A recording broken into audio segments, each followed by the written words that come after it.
अस्सलाम वालेकुम नाजरीन, मैं हूं शनीला अम्मार और मेरे साथ मौजूद है जहीर अहमद और आप देख रहे हैं हमारा प्रोग्राम टाकरा। फाइनली जो एक खबर जहीर देते होते थे हमेशा रिपोर्टर से कंफर्म करके, आज वो खबर कुछ कंफर्म हो ही गई है। इसके अलावा जावेद चौधरी साहब ने एक खबर दी थी, उसके ऊपर भी हम बात कर लेंगे कि उसमें कितनी सच्चाई है। पीटीआई के जो बानी हैं इमरान खान साहब, उनके लिए मुश्किलात तकरीबन बढ़ती जा रही हैं। आज बहुत से लोगों को यकीन था कि उनकी जमानतें होंगी, लेकिन उसके क्या अहवाल रहा वो बात करेंगे। और उसके अलावा पेशावर की हाई कोर्ट जो थी वो आंखें बिछा के बैठी रही। वकील कहाँ थे और वकील जो हैं वो क्या चाह रहे हैं, वो इतना खराब क्यों कर रहे हैं हर केस को, उसके ऊपर भी हम बात कर लेंगे। अस्सलाम वालेकुम जहीर, कैसे हैं आप? बिल्कुल ठीक ठाक आपने।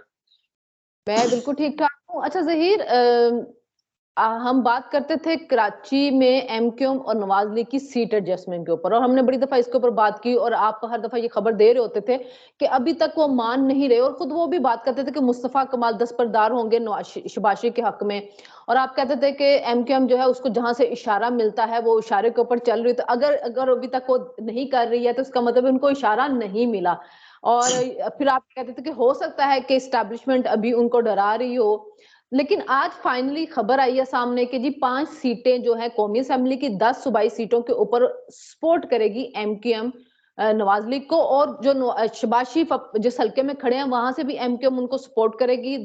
मुस्तफा कमाल अब दस्तबरदार हो रहे हैं, उसके अलावा जीडीए भी उनको सिंध के अंदर सपोर्ट करेगी। तो मेरे ख्याल में ये एक बड़ा अच्छा फायदा और अच्छी मूव हो गई है नवाज लीग के हक में, कि अगर जीडीए उसको सिंध में सपोर्ट कर रही है और इंटीरियर सिंध में और इधर अर्बन एरिया में यानी कराची में एमक्यूएम उसको सपोर्ट कर रही है, क्योंकि नवाज लीग का इतना वोट बैंक नहीं है।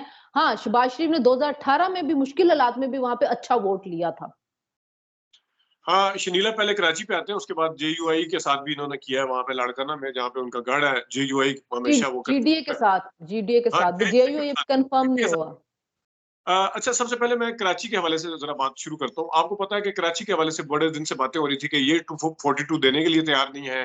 दूसरी तरफ उनको एक पीपल्स पार्टी ने नून लीग को कहा था, शायद ये खबरें आती रही है कि आप हमें 127 में करें, हम आपको कादर मंतोखेल को पीछे डालेंगे।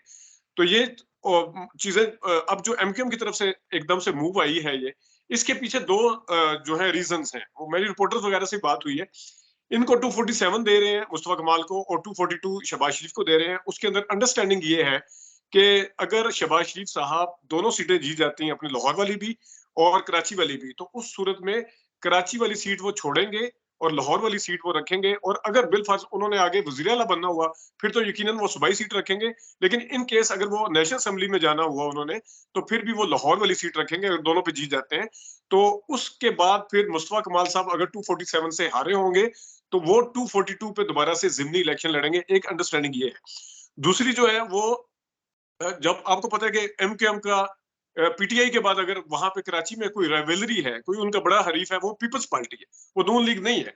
तो नून लीग के साथ उनको सीट एडजस्टमेंट जो है वो सूट करती है, ताकि पीपल्स पार्टी को कहीं ना कहीं वो टफ टाइम दे सके। आपको पता है कि ये वाली खबरें आ रही थी जब उस वक्त भी एमक्यूएम ने ये कंसिडरेशन पाई जाती थी कि अगर बिलफर्ज कादर मंदोखेल को पीछे हटा लेते हैं पीपल्स पार्टी वाले, इनका कहीं बात बन जाती है 127 में, तो फिर हमारे लिए ये मसला होगा। हमने इनके सोच ये भी थी कि हमारा असल जो मुकाबला है वो पीपल्स पार्टी से, वो हमारा नून लीग से नहीं है। तो इस वजह से उन्होंने नून लीग के साथ 3 से 5 जो सीटें, 3 मलीर की कह लें जिसमें कुरंगी का बॉर्डर एरिया बनता है, और एक ऐसा है जो कि वहां पे पंजाबी पख्तून पॉकेट वोट बहुत ज्यादा है, वहां पे भी वो एमक्यूएम को पता था कि हमारा नहीं हो सकता, तो वहां पे भी उन्होंने नून लीग के लिए छोड़ा है।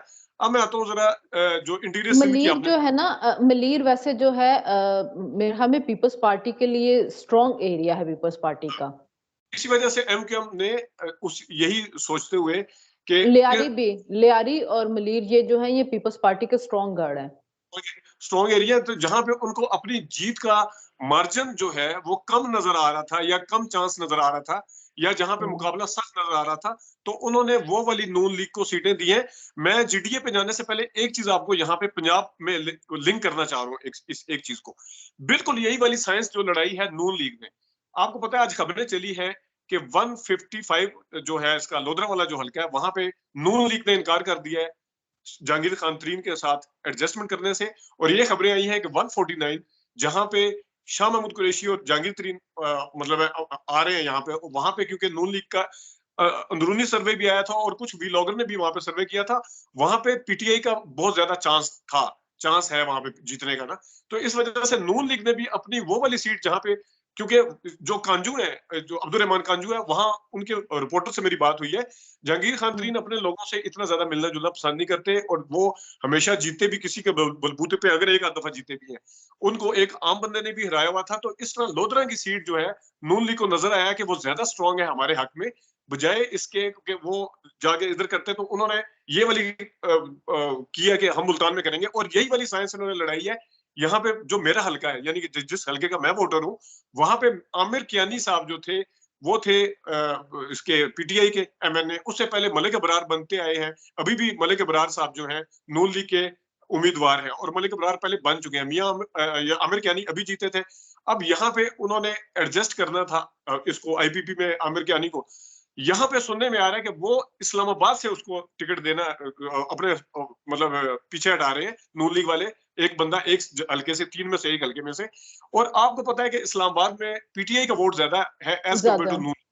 तो इस वजह हम्म। से यही वाली साइंस। अब मैं आता हूँ जरा जीडीए पे। अच्छा, ये जीडीए तो देखें, ये एक हिसाब से ये इनकी बड़ी क्लेवर मूव है कि वो देख रहे हैं कि जहां पे हम वीक हैं वहां पे हम सीट एडजस्टमेंट कर लें, और जहां से श्योर श्योर उनको यकीन है कि हम बड़े स्ट्रांग हैं, वो वहां पे अपने लॉयल बंदे को नाराज नहीं कर रहे हैं। तो ये तो फिर एक सही स्ट्रेटेजी है, क्योंकि अगर आप देख रहे हैं कि कोई दूसरा बंदा।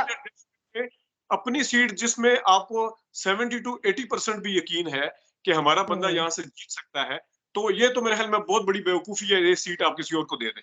तो हमेशा हाँ, ऐसे लाहौर में भी। हाँ देखिए, लाहौर में भी ये कर रहे हैं कि अगर अलीम खान जो है उसको वो सीट दे रहे हैं, और अलीम खान का बड़ा अच्छा वोट बैंक है लाहौर के अंदर उसकी सीट के ऊपर, लोग उसके काम की वजह से, क्योंकि वो गली मोहल्लों में जाके सबके काम करता है, सबके काम आता है, उसकी वजह से उसकी वो है, काफी वोट बैंक है। तो वहां पे सिर्फ वो अगर किसी को कर रहे हैं तो सिर्फ अयाज सादिक का। लेकिन ये भी याद रखिए कि नवाशी 2-3 सीटों पे खड़े हैं, अगर वो एबटाबाद वाली सीट रखते हैं, लाहौर की छोड़ देते तो अयाज सादिक दोबारा आ सकते हैं, शहबाज हाँ, शरीफ की सीट पे आ सकते हैं, मरियम नवाज की सीट पे आ सकते हैं। तो वो जो 2-3 उनके बंदे जो रहते हैं, वो उनको बाय इलेक्शन में एडजस्ट कर लेंगे, और 3-4 महीनों के बाद बाय इलेक्शन हो जाने हैं। बिल्कुल बिल्कुल। अच्छा, मैं अब जीडीए पे आता हूँ। एक तो जीडीए पे जाने से पहले जो मेरी बात हुई है, आपको पता है कि जो सोमरो साहब थे जिनका कत्ल हो गया था, उनके जो बेटे राशिद सोमरो है, या उन्होंने वो उनका बड़ा तगड़ा हलका है लाड़काना में, यानी उनका वोट हम्म। बैंक है। जेयूआई के साथ वहां पे इत्तेहाद किया है पीपल्स पार्टी के खिलाफ, नून लीग ने वहां पे इत्तेहाद किया। मैंने वैसे पूछा उनसे कि किया क्या, कहते हैं जी ये इत्तेहाद हुआ है, लेकिन इसका ज्यादा फायदा इसलिए उसको शायद ना हो जेयूआई को, उसकी वजह है कि नई हल्का बंदियों के तहत पीपल्स पार्टी ने बड़ा स्मार्टली मूव करते हुए वहां पे जो 5 यूनियन कौंसल जहां पे पीटीए इसके जेयूआई के वोट बहुत तगड़े थे, वो उन्होंने दूसरे हल्के में डाल दिए। ये मैं बीच में जिमनी, लेकिन ये इत्तेहाद जरूर हुआ। और यहाँ से एक चीज भी सामने आती है कि ना पीपल्स पार्टी के साथ उन्होंने कराची में कुछ किया, ना उन्होंने 127 में किया। अब पीपल्स पार्टी के साथ जो है वो किसी तौर के ऊपर भी नून लीग जो है इत्तेहाद करती नजर नहीं आ रही। अब मैं आता हूँ जीडीए पे। अच्छा, जीडीए के जो एक बात और है जहीर, कि मैंने अभी कुछ पिछले दिनों एक इंडिपेंडेंट ही इदारा था, डिजिटल प्लेटफॉर्म, उसका मैंने ना सर्वे देखा था सक्खर का। तो मुझे बड़ी हैरानी हुई थी कि पीपल्स पार्टी और नवाज लीग का बड़ा क्लोज वोट बैंक था। मतलब सक्खर में हमने नहीं देखा कि कभी नवाज लीग इतना स्ट्रॉन्ग गई हो ये हो, लेकिन वहां पे नवाज लीग और पीपल्स पार्टी के 2-3 वोट से, जैसे होता है ना, कुछ फीसद का फर्क था। तो इसका मतलब यह है कि इंटीरियर सिंध की साइड पे भी नवाज लीग का वोट बैंक जो है वो बन रहा है, अगर सक्खर के अंदर की मतलब वजह से पीपल्स पार्टी के करीब करीब है, तो अगर जीडीए उनको सपोर्ट करती है तो ठीक है, अगर ना भी जीते लेकिन वो एक टफ मुकाबला देने के पोजीशन में आ जाएंगे। अच्छा, बिल्कुल। और मेरी जो बात हुई है एक और रिपोर्टर से, उनकी टिल्ट अपनी जो है जाती तौर पर उनकी जो टिल्ट है, ये भी बड़ा देखना पड़ता है, वो पीपल्स पार्टी की तरफ है। लेकिन उसके बावजूद इंटीरियर सिंध में ज्यादातर सहाफी आपको ऐसे ही मिलते हैं। हाँ, लेकिन उसके बावजूद जो है उन्होंने 2-3 चीजें मुझे बताई हैं, बड़ी इंटरेस्टिंग है। वो ये है हम्म। कि जो बशीर मेमन साहब हैं ये हाला में मुकाबला करेंगे, और बकौल उनके ये अच्छा मुकाबला करेंगे बशीर मेमन साहब हाला में।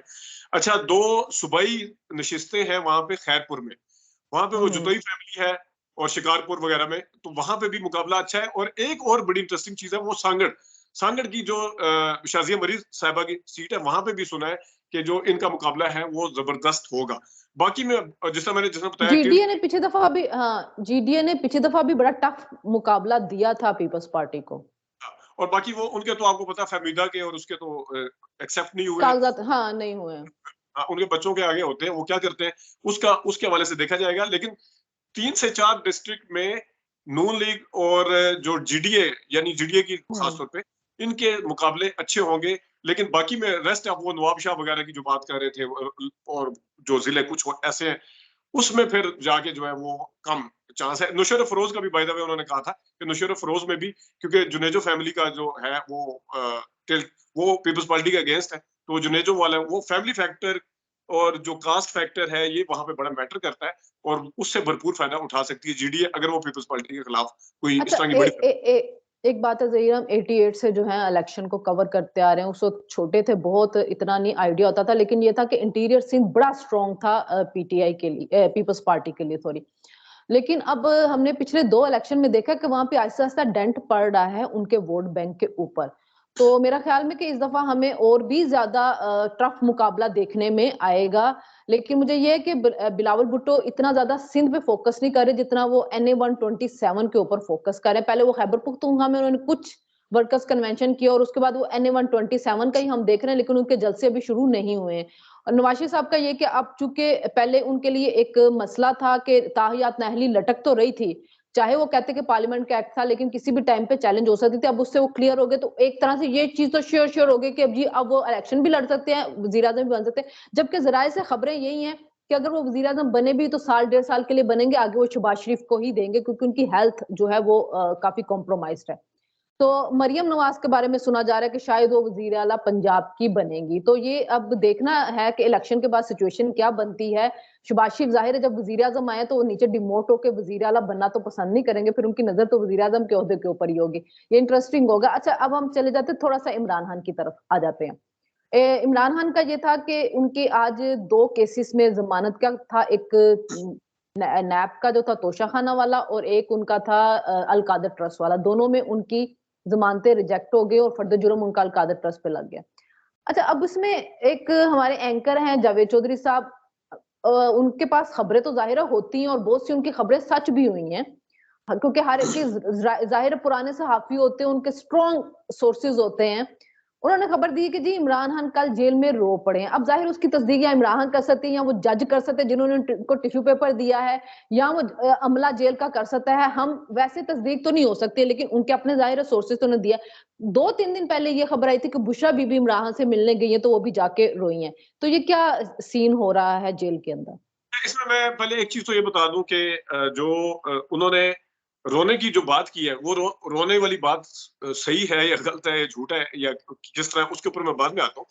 जो उन्होंने बात की है वो सबसे पहले उन्होंने कहा जी कहीं बच्चों का कहीं जब जिक्र हुआ उनके कि हम बच्चों से बात नहीं करवाने दी जाती, तो उस वक्त खान साहब जो है जज्बाती हुए हैं। अच्छा, अब आते हैं इस खबर। अच्छा, जो चोई साहब ने अपना व्लॉग किया है और चोई साहब ने जो बताया है उसमें उनका जो सोर्स है वो इंटरेस्टिंगली ना वो जेल सुपरिटेंडेंट है ना वो इंतजामिया, वो रिपोर्टर्स हैं।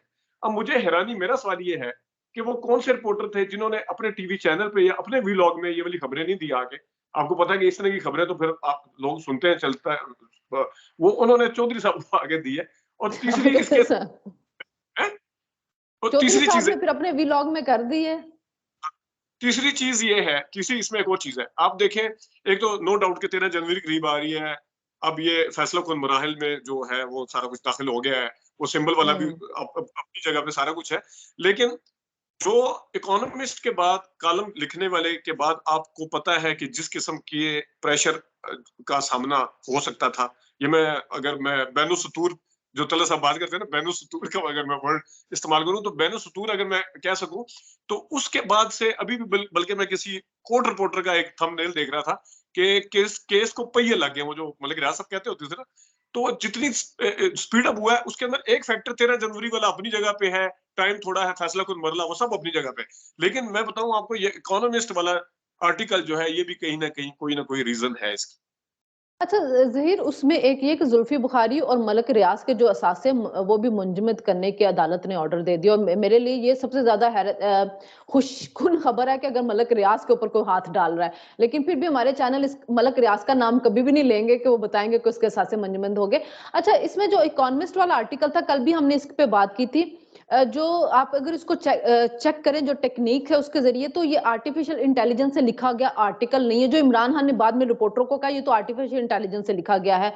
लेकिन हम कल मैं कुछ लोगों के तजिए देख रही थी, तो उनका कहना था कि ये आर्टिकल सिरल अलमिडा ने लिखा है। अच्छा, लिख भी सकते हैं क्योंकि जाहिर है वो इंग्लिश। उन्होंने फिर तजिया किया था कि हर एक का अपना राइटिंग स्टाइल होता है, वो किस तरह से लिखता है। तो सिरल अलमिडा जिस तरह लिखता है उस आर्टिकल के अंदर ये चीजें जो है वो आई हैं। तो लिखा, इसका मतलब ये कि लिखा आर्टिकल गया है, ये आर्टिफिशियल इंटेलिजेंस नहीं थी, वो इमरान ने वो उसको डिक्टेट करवाया होगा। अच्छा, अब हम आ जाते हैं जल्दी से पिशावर हाई कोर्ट के जो उसकी तरफ है। सारा सारा दिन इंतजार करवाते रहते हैं जजिस को बैठ के, क्या चाह रहे हैं तहरीके इंसाफ के वकील, क्या वो सिंबल लेना नहीं चाह रहे हैं। और ये जजिस हैं जो बैठे रहते हैं 1:30 बजे तक वहां पे बैठे रहे। आमतौर पे तो अदालतें इस तरह से नहीं करती है किसी के लिए भी बैठे रहे कि अब आप आ जाएं, अब आप आ जाएं, हम इंतजार कर रहे हैं। तो फिर भी इनको काफी ज्यादा जो है सपोर्ट मिल रही है जुडिशरी की तरफ से, खासतौर पे पिशावर की तरफ से तो उनको मिलती है। अब कल सुप्रीम कोर्ट में भी केस लग गया हुआ है, अब कल पिशावर कोर्ट में भी केसेस है। तो ये इनके अदलिया, इनके जो वकील है, क्या वो संजीदा नहीं है, उनको समझ नहीं आ रही। क्योंकि हर हर एक जो बंदा जो इनका सिंपथाइजर भी है वो भी ये बात कह रहा होता है कि इनके वकील इनको तबाह करेंगे। नहीं, इसमें बिल्कुल एक चीज़ सही है, जो सुप्रीम कोर्ट और उसमें हाई कोर्ट में एक टाइम पे है, उसपे लीगल क्या स्टैंडिंग हो सकती है, उसके ऊपर तो हम भी सवाल उठा सकते हैं कि आगे क्या होगा। लेकिन इसमें सबसे पहले ज़ाहिर है इलेक्शन का अगेन मैं अगर देखूँ तो वो दिन बड़े कम हैं, और पीटीआई की मेरे एक वकील से बात हुई थी, वो कहता है जी हम जहाँ-जहाँ जाएँगे हम हर दरवाज़ा खटखटाएँगे और हर जगह जाएँगे। अब इसके ऊपर सारे सहाफ़ी भी और सारे तज्ज़ियाकार भी ये सवाल उठा रहे हैं कि अगर सुप्रीम कोर्ट में और हाई कोर्ट में एक टाइम पे है, क्या सुप्रीम कोर्ट हाई कोर्ट का वेट करेगी, या क्या हाई कोर्ट जो है वो इतनी हिम्मत करेगी या अपनी उससे निकल के वो अपना फैसला सुना देगी और उसके बाद सुप्रीम कोर्ट पे आएंगे ये लोग। ये देखने वाली बात है कि अगर सुप्रीम कोर्ट पहले से वो लेके बैठ जाती है हेयरिंग, तो बाद में उसका टाइम होता है पिशावर हाई कोर्ट का। तो ये देखना पड़ेगा, क्योंकि एक अदालत जो है अदालत उस्मा है, दूसरी वो हाई कोर्ट है, तो उसके अंदर लीगल इसकी स्टैंडिंग क्या होगी। क्योंकि आपने पिशावर लाहौर हाई कोर्ट के अंदर जो कुछ हुआ, फिर लाहौर हाई कोर्ट के उस फैसले के ऊपर यहाँ पे सुप्रीम कोर्ट के अंदर जो कुछ हुआ, वो सारा कुछ आपके सामने है। तो ये भी देखना पड़ेगा। रह गया अच्छा, पीटीआई उसमें वाले, जाहिर है उन्होंने तो जाना है। देखें, पीटीआई वालों का एक जो कोर्ट के रिपोर्टर थे, उन्होंने कहा था कि जो तोशाहाना केस है इसको भी ये फौरन सुप्रीम कोर्ट के अंदर ले गए और हाई कोर्ट में लेके गए। और जिस तरह इन्होंने अपना केस खुद खराब किया, वरना इमरान खान को उसके जल्दी इनकी हाँ, वो सजा जो उसमें थी वो मुअत्तल हो जाती है। इसी तरह इसी नाअहली तरह इसी जी, नाअहली की। क्योंकि जो जिस चीज के ऊपर जाके रिलीफ मिलना होता है ना, ये उस रिलीफ से पहले ही जाके वहां पे पेशबंदियां करवा लेते हैं। इसी तरह ये कर रहे हैं कि पहले इनको चाहिए था कि पिशावर हाई कोर्ट के फैसले का इंतजार कर लेते, वहां पे हो सकता है कल तक फैसला आ जाए, क्योंकि उनको भी पता है 13 जनवरी के। फिर आप इधर सुप्रीम कोर्ट के अंदर आ जाए, तो सुप्रीम कोर्ट जाहिर है अभी भी आपके पास टाइम था, या वो बाद में भी उनको ऑर्डर कर सकती थी कि नहीं भी 14 को आ जाता फैसला, या 15 को सुप्रीम कोर्ट के फैसले के बाद उनको सिंबल देना पड़ता है। लेकिन ये एट ए टाइम हर जगह पे चले जाते हैं और उसके बाद जो होता है ना वो अपना काम खराब करते हैं। अब उधर हाई कोर्ट में भी है, इधर सुप्रीम कोर्ट में भी। अगर गौहर खान उधर नहीं होंगे तो इधर होंगे, इधर होंगे तो उधर नहीं होंगे, तो दोनों जगहों के ऊपर क्या करेंगे फिर वो। तो इनको ये इतनी जल्दबाजियां जो होती है ना, ये इनको खुद फंसा रही हैं। हर दरवाजा जरूर खटकाएं, लेकिन एक तरीके के साथ खटखटाएं ताकि आप अपने लिए ऑप्शन खत्म ना करें। अगर सुप्रीम कोर्ट नहीं इनको देती सिंबल, तो पिशावर हाई कोर्ट का फैसला भी नहीं फिर कोई स्टैंडिंग उसकी रहेगी लीगल। असल में यही है कि मामला जो है वो अल्टीमेटली सुप्रीम कोर्ट में आना है। लेकिन पीटीआई के कुछ वकला का ये भी कहना था कि हम सुप्रीम कोर्ट के साथ-साथ पेशावर हाई कोर्ट से भी वो करना चाह रहे हैं, और उनका ये है कि अगर हमें वहाँ से इंसाफ मिल जाता है, यहाँ से नहीं मिलता, तो उनके उनके तईं, उनकी नज़र में ये सुप्रीम कोर्ट के ऊपर एक और क्वेश्चन उठेगा।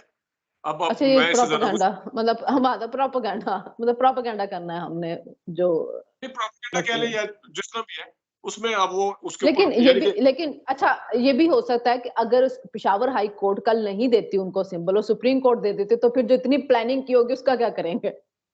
हाँ, ये बात है। ये बात ठीक है कि सुप्रीम कोर्ट ये बड़ा सरप्राइजिंग और होगा। वैसे मैं वैसे एक बात कहूं कि मुझे 80% लग रहा है कि पेशावर हाई कोर्ट से नहीं मिलेगा, सुप्रीम कोर्ट से मिल जाएगा। मुझे लग रहा है कि इनको सिंबल मिल जाएगा, कहाँ से मिलता है, ये मुझे नहीं पता, सुप्रीम लेकिन कोर्ट मुझे से भी यही लगता सुप्रीम कोर्ट से है वो क्योंकि अगर पेशावर हाई कोर्ट ने दिया तो उसका उनको कोई फायदा नहीं होगा, इनको फायदा तभी होगा जब सुप्रीम कोर्ट देगी। और मुझे ये लगता है कि सुप्रीम कोर्ट हो सकता है कि इनको ऑर्डर करे कि आप 4-5 दिन के अंदर सही तरीके से अपना इलेक्शन करवाएं और सिंबल ले लें। हो हाँ, सकता है कि उसमें ये इनको दे दे रहे। एक चीज आपको याद होगा, जहांगीर तरीन और इमरान खान के केस में एक बड़ी टर्म यूज हुई थी, अगर आपको याद हो, बैलेंसिंग एक्ट। तो अगर आप सुप्रीम कोर्ट इसमें पिशावर हाई कोर्ट बिल फर्ज दे देती है, मैं आपसे इस मामले में एग्री करता हूँ कि सैंपल इनको मिल जाएगा। और सैंपल कैसे मिलेगा, वो जब तक सुप्रीम कोर्ट नहीं चाहेगी तब तक नहीं मिलेगा मेरे ख्याल में। लेकिन इन केस अगर पिशावर हाई कोर्ट दे सुप्रीम देती है कोर्ट से और ही अगर मिलेगा। कोर्ट अगर बिल फर्ज नहीं देती, तो ये फिर एक और सवालात खड़े हो जाएंगे कि उधर से लाहौर हाई कोर्ट के फैसले को उन्होंने वो कर दिया था, साइड पे कर दिया, उड़ा दिया था, जिसे जो हम जुबान इस्तेमाल करते हैं, इधर से पेशावर हाई कोर्ट के फैसले को उड़ा दिया। तो ये सवालात जरूर उठेंगे फिर बाद में। नहीं, वो आरोज वाला केस अभी चल रहा है। उन्होंने सिर्फ इलेक्शन कमीशन को ये बात कही थी कि आप ने रोकी क्यों है अपनी ट्रेनिंग वगैरह, आप अपना प्रोसेस जारी रखें क्योंकि इलेक्शन अपने टाइम पे होंगे। कल देखते हैं कि पेशावर हाई कोर्ट के अंदर, क्योंकि एक मैंने रिपोर्टर का पढ़ा था ट्वीट्स के, पीटीआई जो है वो अपने बहुत से कागजात से उन्होंने यू टर्न ले लिया है। अब हमने वो हेयरिंग पूरी तरह सुनी नहीं, जाहिर है हम रिपोर्टर्स के ऊपर हैं, तो उन्होंने जो फैसला आएगा तो उससे पता चल जाएगा कि अगर उनके के खिलाफ आया पीटीआई के, तो कुछ ना कुछ तो रीजनिंग उसकी होगी और उसी की बुनियाद के ऊपर वो सुप्रीम कोर्ट के अंदर जाएंगे। तो देखना ये कि अब कल सुप्रीम कोर्ट के अंदर क्या कार्रवाई होती है, जाहिर है लाइव होगी तो सबको पता चल जाएगा कि अंदर क्या केस चल रहा है और किस किस्म का वो हो रहा है। सिंबल मिल भी जाएगा और अगर मिला भी, लेकिन मुझे ये लग रहा है कि इलेक्शन दोबारा इनको करवाने पड़ेंगे। हाँ, वो तो आज भी उन्होंने कहा है उनके वकील ने वहां पे कि हम दोबारा भी इलेक्शन करवा सकते हैं। हाँ, हो सकता है कि ये इनको इजाजत देके आप इलेक्शन दोबारा करवाएं, इनको सिंबल की वो कर दी जाए। चलें जी, कल फिर देखते हैं ये केस जो है वो सामने आएगा, क्या उसमें रिमार्क्स आते हैं, क्या उसका फैसला आता है, क्योंकि कल 10 तारीख हो गई है, 13 जनवरी जो है वो से पहले इसके ऊपर पेशावर हाई कोर्ट भी हो सकता है कि कल अपनी हियरिंग कंप्लीट करके कोई फैसला दे दो और कल हो सकता है सुप्रीम कोर्ट से भी जल्दी हो जाए, क्योंकि जाहिर है इलेक्शन कमीशन का जवाब तो तैयार है और पीटीआई वालों की भी अपनी तैयारी है, जो कि कल हमें नजर आ जाएगी हामिद खान लतीफ खोसा की सूरत में। तो कल फिर हम बात करेंगे इस केस के ऊपर। हमें इजाजत दीजिए, अल्लाह।